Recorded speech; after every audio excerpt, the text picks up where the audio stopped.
হঠাৎ ফলো করছেন বা আপনি লক্ষ্য করছেন হয়তো সিঁড়ি ভেঙে উঠতে গেলে বুকে ব্যথা করছে।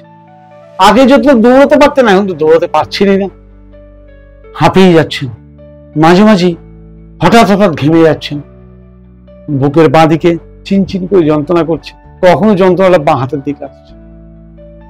ছুটলাম ডাক্তারের কাছে। ডাক্তার লিপিড প্রোফাইল করতে বললেন। লিপিড প্রোফাইল করে দেখলাম কোলেস্টেরল বেড়ে গেছে, মারাত্মক বেড়ে গেছে। ডাক্তারবাবু বলছেন যে আপনার কোলেস্টেরল বেড়ে গেছে, আপনাকে কোলেস্টেরল লোয়ারিং ড্রাগ খেতে হবে। বুঝতে পারলেন নিশ্চয়ই? এটা সবার সঙ্গেই ঘটছে আজকাল, অন্তত পক্ষে আফটার 40 প্রায় প্রত্যেকের সঙ্গে। আজকের ভিডিওতে আমি বলবো কোলেস্টেরল কম নয়, কোলেস্টেরল বাড়ান, হার্ট অ্যাটাকের হাত থেকে বেঁচে যাবে। অবাক লাগছে, ডাক্তাররা বলছে বেড়ে গেছে, আপনাকে কমাতে হবে, আর আমি বলছি আপনি বাড়ান, হার্ট অ্যাটাকের হাত থেকে বেঁচে যাবে। ঠিকই শুনেছেন, আমি দায়িত্ব নিয়ে বলছি, কোলেস্টেরল বাড়াতে বলেছি। কোলেস্টেরল লোয়ারিং ড্রাগ আপনি যখনই নেবেন তার কিছু সাইড এফেক্ট আছে।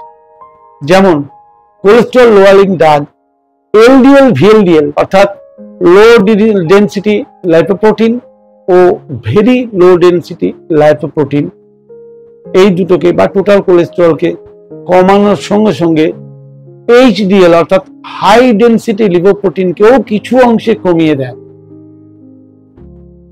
আর কোলেস্টেরল লোয়ারিং ড্রাগ নেওয়ার জন্য আপনার ডাইজেশন সিস্টেমের উপরে মারাত্মক প্রভাব পড়ে, আপনার লিভার হেলথ মারাত্মকভাবে খারাপ হয়, আপনার এনার্জি লেভেলের উপরে মারাত্মক প্রভাব পড়ে, আপনার ইমিউনিটির উপরে মারাত্মক প্রভাব পড়ে। কিন্তু আপনি যদি কোলেস্টেরল বাড়ানোর ফোকাস নিয়ে কাজ করেন যে আমি কি করে কোলেস্টেরল বাড়াবো, তাহলে কিন্তু আপনাকে আর কোলেস্টেরল লোয়ারিং ড্রাগ খাওয়ার দরকার নেই। তাহলে আপনি কিন্তু এলডিএল ভিএলডিএল এমনি কমে যাবে। আপনি হয়তো জানেন না, এইচডিএল অর্থাৎ হাই ডেনসিটি লিপোপ্রোটিন যদি আমরা বাড়িয়ে রাখতে পারি তাহলে এলডিএল আর ভিএলডিএল কে ওরা বাড়তেই দেবে। যখনই আপনার এলডিএল ভিএলডিএল বাড়ছে জানবেন আপনার এইচডিএল কমে গেছে, তাই এলডিএল ভিএলডিএল বেড়েছে, তাই ডাক্তারবাবু বলেছেন আপনার কোলেস্টেরল বেড়েছে। কিন্তু আপনি আপনার রিপোর্টটা খেয়াল করেননি, আপনার এইচডিএলটা যে প্যারামিটারে থাকার কথা তার থেকে নিচে নেমে গেছে। নিচে নেমে গেছে বলে এলডিএল ভিএলডিএল এর বাড়তে সাহায্য হয়েছে, তারা বেড়ে গেছে। আপনার হার্ট অ্যাটাকের সম্ভাবনা মারাত্মকভাবে বেড়ে গেছে। তাই ডাক্তারবাবু এমার্জেন্সি আপনাকে কোলেস্টেরল ড্রাগ দিয়েছে, উনি কিন্তু ভুল কিচ্ছু করেননি।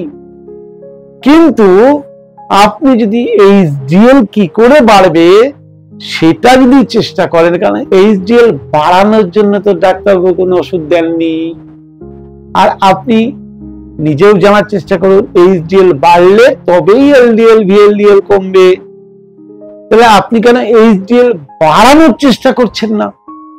এইচডিএল বাড়লেই অর্থাৎ হাই ডেনসিটি লিপোপ্রোটিন যদি বাড়িয়ে দেন তাহলেই আপনার হার্ট অ্যাটাকের সমস্যা থেকে আপনি নিজেকেই নিজে মুক্ত করে নিতে পারবেন। আপনার দরকারই নেই ওষুধ খাবার। হ্যাঁ, এর জন্য প্রাকৃতিক কিছু ওষুধ আছে, আমি বলবো কি প্রাকৃতিক ওষুধ খেলে আপনি এই সমস্যা থেকে মুক্তি পেতে পারেন। এছাড়াও প্রাকৃতিক কিছু পদ্ধতি আছে, যেমন সবার প্রথম যে কারণে এইচডিএল কমছে আর যে কারণে এলডিএল ভিএলডিএল বাড়ছে, এই দুটোকে আপনার শরীর থেকে দূর করতে হবে। এক, ধূমপান এইচডিএল কমাতে মারাত্মকভাবে সাহায্য করে। সঙ্গে মদ্যপান, এটা তো সোনায় সোহাগা, তাই এটার থেকে যতটা সম্ভব নিজেকে দূরে রাখুন। 2 নম্বর, যে কোনো অ্যানিমাল প্রোটিন আপনার শরীরে এলডিএল ভিএলডিএল কে বাড়তে সাহায্য করে। তাহলে any animal protein, any process food মানে প্যাকেট বন্দি যেসব খাবার, ফ্যাক্টরিতে যেসব খাবার তৈরি হয়, সমস্ত এই ধরনের খাবার কিন্তু এলডিএল ভিএলডিএল বাড়তে সাহায্য করে। আমরা তো আজকাল কাজের চাপে খিদে পেলে খেতে হবে, রাস্তার খাবার খাওয়াই পছন্দ করি, কিন্তু রাস্তার খাবারে যে দূষিত তেল, যে ভাজা মানে রিইউজ করা তেল, এগুলোতে এলডিএল ভিএলডিএল প্রচুর পরিমাণে বাড়ে। অর্থাৎ যে কারণে বাড়ে সেই কারণটা যতক্ষণই বন্ধ না করব, কি করে আমার কমবে? যতই আপনি কোলেস্টেরল লোয়ারিং ড্রাগ খান, কোলেস্টেরল লোয়ারিং ড্রাগ খেলে হয়তো এলডিএল ভিএলডিএল সাময়িক কমবে, কিন্তু আপনার যে সাইড এফেক্টের কারণে liver health, digestive health, overall হেলথে যে ক্ষতিটা হবে, সেই ক্ষতির হাত থেকে তো আপনি বাঁচবেন না। তাহলে আপনি কেন ওষুধের উপর ভরসা করছেন? কেন নিজের অভ্যাসটাকে পাল্টাবেন না? এবার বলবো যে কি করলে আপনার এইচডিএল বাড়ে। এইচডিএল বাড়বে আপনি যদি রেগুলার ওমেগা 3 ফ্যাটি অ্যাসিড বেশি করে দেন। কিসে পাবেন?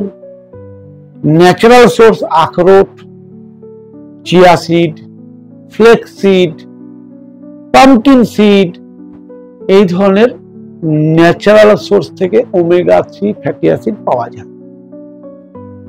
আপনাকে রেগুলার ফাইবার যুক্ত র ফুড, কাঁচা খাবার বেশি করে খেতে হবে। এতে কি হবে? আপনার ডাইজেস্টিভ হেলথ ভালো হবে এবং গাট হেলথ হেলদি হবে, আপনার এইচডিএল বাড়বে। 3 নম্বরে আসছি যে আপনাকে রেগুলার এক্সারসাইজ করতে হবে। এর জন্য আপনাকে সবচেয়ে ভালো সাহায্য করবে অ্যারোবিক্স অথবা হার্ডি এক্সারসাইজ। হ্যাঁ, যাদের বয়স হয়ে গেছে, হার্ডি এক্সারসাইজ করতে পারছেন না, তারা হাঁটতে পারেন অথবা এক জায়গায় দাঁড়িয়ে হাঁটতে পারেন। এক জায়গায় দাঁড়িয়ে হাঁটা, বা শুনলে অবাক হবেন হয়তো যে আগেকার দিনে ধর্মের মধ্যেও কিন্তু এই ব্যাপারটা ছিল। বয়স্ক মানুষদের কীর্তন করা, হাত তালি দিয়ে নেচে নেচে কীর্তন করা, অ্যাকচুয়ালি ওটা শরীর চর্চা। বয়স হয়ে গেছে, ঠাকুরের নাম করার সময় হয়েছে, ঠিক আছে, আপনি ঠাকুরের নামে কীর্তন করুন, কিন্তু রেগুলার করুন। কীর্তন করে ঘেমে যেতে হবে, অর্থাৎ নাচতে হবে। ওই বসে বসে কীর্তন করলে হবে না, নেচে নেচে করতে হবে। অর্থাৎ শরীর চর্চা আপনাকে কিন্তু এইচডিএল বাড়াতে সাহায্য করে, এলডিএল ভিএলডিএল কমাতে সাহায্য করে। প্রাণায়াম এক্ষেত্রে কিন্তু মারাত্মক সাহায্য করে।